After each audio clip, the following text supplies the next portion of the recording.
باپ سے سچی پکی محبت کیا کرو یار، کیونکہ تمہیں یہ پتا نہیں ہے کہ ماں کی کتنی بڑی عظمتیں ہیں. پتا ہے تمہیں؟ کبھی تم غور کرنا، اور جب ایک عورت پریگننٹ ہوتی ہے، جب ڈیلیوری کا وقت قریب آتا ہے، جب اس کا ڈیلیوری کا وقت قریب آتا ہے، جب ڈاکٹر کے پاس بھرتی ہو جاتی ہے، سارے کے سارے سب الگ الگ ہٹ جاتے ہیں. پیسہ دیں گے، سب چیز دیں گے، تو ڈاکٹر کے پاس جاتی ہے وہ عورت اور کہنے لگتی ہے، ڈاکٹر کہہ دیتا ہے اے میری بہن، اے میری ماں، کہ یہ بچہ بڑے آپریشن سے ہوگا.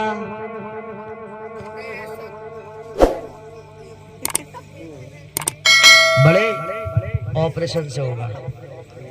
تو اب یہ نہیں کہتی ہے کہ ڈاکٹر صاحب سے کہ بولے یہی پوچھتی ہے مجھے یہ بتلا دو کہ میرا بچہ بچ جائے گا. کیا کہتی ہے؟ اس سے اپنی جان کی پرواہ نہیں ہے، اس کا کتنا بلڈ بہے گا اس کی پرواہ نہیں ہے، اس کا کتنا پیٹ کاٹا جائے گا اس کی پرواہ نہیں ہے. اگر یہ پرواہ کر رہی ہے تو اپنے بچے کی پرواہ کر رہی ہے، تو جس کو آنے سے پہلے اس نے دیکھا نہیں ہے، یہ ڈاکٹر سے فریاد کر رہی ہے، ڈاکٹر صاحب مجھے یہ بتلا دو یہ میرے پیٹ کے اندر بچہ ہے کہ زندہ رہے گا. تو ڈاکٹر صاحب کہتے ہیں ہاں میں بچے کی گارنٹی لیتا ہوں، لیکن تمہاری گارنٹی نہیں ہے کہ پتہ نہیں تم زندہ رہو گے مر جاؤ گی. تو آپ ہمیں آنسو بھر کر کے کہتی ہے ڈاکٹر صاحب اگر میں زندہ رہوں تو اللہ واسے، اگر میں مر جاؤں تو میرے بچوں کو تم کچھ مت ہونے دینا، میرے بچوں کو بچا لینا، لیکن میرے بچے کچھ نہیں ہونا چاہیے. میرا بچہ ہے پہلے سے اپنے دل و جان سے زیادہ محبت کریں گے. اللہ اوپر ایک پیٹ پر پڑی ماں ہے وہ تمہاری ماں ہے. اللہ اوپر اپنے آپریشن کروانے کو تیار ہو جاتی ہے، اس اسٹامپ پر دستخط لینے جاتے ہیں. پتا نہیں ڈلیوری کے وقت اس کی جان بچی نہ بچی. اب میں تم سے یہ پوچھنا چاہتا ہوں یارو، تمہیں تمہارے دل کے اندر کہا کہ مر چکی ہے، تم اپنے ماں باپ کی محبت تمہیں کیا دکھلائی دے گی؟ اگر اس وقت تمہارا عمل ہوتا تو تم چھوڑ کر کے بھاگ جاتے.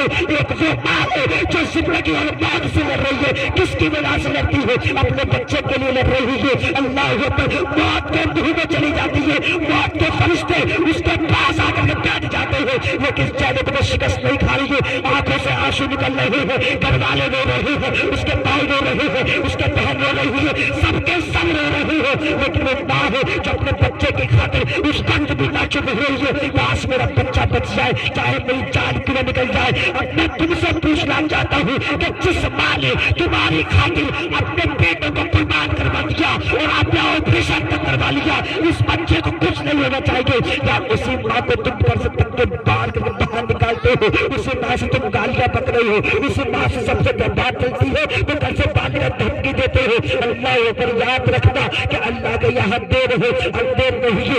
اسی باپ کو تم دھکے مار کے باہر نکالتے ہو جس باپ نے تمہاری اور ہماری خاطر جنہوں راتوں کا ایک ایک کر کے ایک ایک روپیہ اکٹھا کر کے یہ مکانات کو بنوایا ہے تاکہ میرا بچہ کہ دنیا میں جب آئے تو کوئی یہ نہ کہے کہ الپر کی اولاد ہے، بلکہ یہ کہتے چلے کہ یہ بچہ جا رہا ہے تو کسی شہنشاہ کی اولاد ہے، کہ یہ بچہ چل رہا ہے. باپ جو ہوتا ہے فتح کپڑے پہن کر کے شادی بیاہ میں چلا جاتا ہے، عیدوں میں تو فتح پرانے کپڑے پہن کے عید کی نمازیں پڑھ رہا ہے. لیکن اللہ اکبر یہ باپ ہے، باپ کہ اپنا فتح کپڑے پہن کر کے یہ سوچتا ہے کہ بچے چھوٹے چھوٹے ہیں، جب یہ گلی کے اندر سے نکلیں گے لوگ باہر ان کو دیکھیں گے تو یہ کہیں گے پتہ نہیں اس کے بیٹے کے پاس کپڑے ہیں نہیں. تو بیٹے کو شرم نہیں آئے گی، ذلت تو مجھے آئے گی کہ اللہ اکبر کہ مالک کو مولا اتنا پیسہ دے دے. پھر باپ کیا کام کرتا ہے، دنوں رات ایک کر دیتا ہے تاکہ عید آنے والی ہے میرے بچے کو فتح پرانے کپڑے پہن کر کے عید کی نماز پڑھنے نہ جائے. اللہ اکبر، جب اپنا باپ تن من قربان کر کے اپنے بچے کے نئے کپڑے لے کر کے آتا ہے.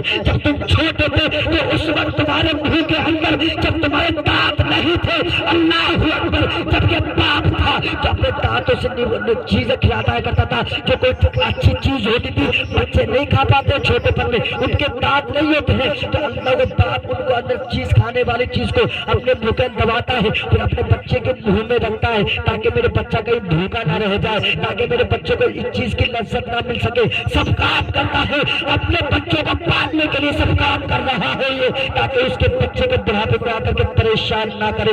آج میں تم سے پوچھتا ہوں بریان نگرہ کے اندر اگر گلی گلی کے اندر اگر کوئی پریشان ہے تو وہ ماں باپ رہے ہیں، اس کی وجہ یہ بن گئی ہے کہ آج ہم نے اپنے ماں کا درد نہیں دیکھا، آج ہم نے اپنے باپ کا درد نہ سمجھا۔ کاش ہم نے اپنے ماں باپ کی قدر دیکھ لی ہوتی، کاش ہم نے اپنے باجوانی اپنے بچوں کو دیکھ لیا ہوتا۔ آج جو باپ بن چکے ہیں وہ سب کھاؤ اپنے دل کے ہاتھ پیلا کر کے کہ بچوں کو پالنا کوئی آسان کام ہے، بچوں کو پڑھانا کوئی آسان کام ہے، بچوں کی پرورش کرنا کوئی آسان کام ہے۔ مجھ سے پوچھو، دو بیٹے ہیں، میں کل کی رات میں دہلی کی سرزمین میں پروگرام کر رہا تھا، میرے پاس فون آتا ہے، حافظ صاحب بڑے بھائی لڑکے کی طبیعت خراب ہے، یقین ماننا میں تقریر تو کر رہا تھا، دلی کے اندر رو رہا تھا کہ اللہ چاہے مجھے کچھ ہو جائے، میرے بیٹے کچھ نہیں ہونا چاہیے، تاکہ وہ میری آل ہو، تاکہ میرے مرنے کے بعد میں اسی بچے کو اسٹیٹ کا حقدار بنوانا ہے، مجھے اسی بچے کو حافظ قرآن بنانا ہے کہ اللہ اس بچے کو کچھ نہیں ہونا چاہیے۔ میں حیرت تھا اپنے گبلپورہ پہنچنے کے بعد میرے بچے کی نظر جب دیکھی تو اللہ وہ بچہ دیکھ کر کے ہنس دیا، یقین مانا دل کے اندر بڑا سکون محسوس ہوا۔ میں نے سوچا کاش جب میں چھوٹا تھا تو میری ماں بھی مجھ سے اسی طریقے سے محبت کرتی ہوگی، میری ماں بھی میری راہ تک رہی ہوگی۔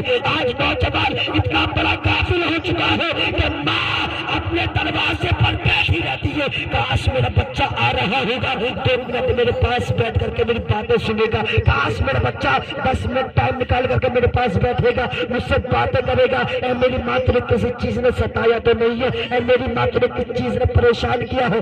اللہ اگر بتا تو صحیح یار کہ ماں جیسی نعمت کو ہم ٹھکرا کر کے جنت جیسی چیز کو ہم ٹھکرا کر کے جنت تلاش کر رہے ہیں۔ آج ہمارے جلسے کے اندر کیا معیار بنا ہوا ہے کہ جنت مل جائے، جنت مل جائے۔ ارے یار جنت تو تمہارے گھر کے اندر ہے، اگر تم جنت چاہتے ہو تو قسم خدا کی ایک کام ایک طرف رکھ دو، ماں کی خدمت کرنے لگا، جنت تمہارے نصیب کا مقدر بن جائے۔ سبحان اللہ۔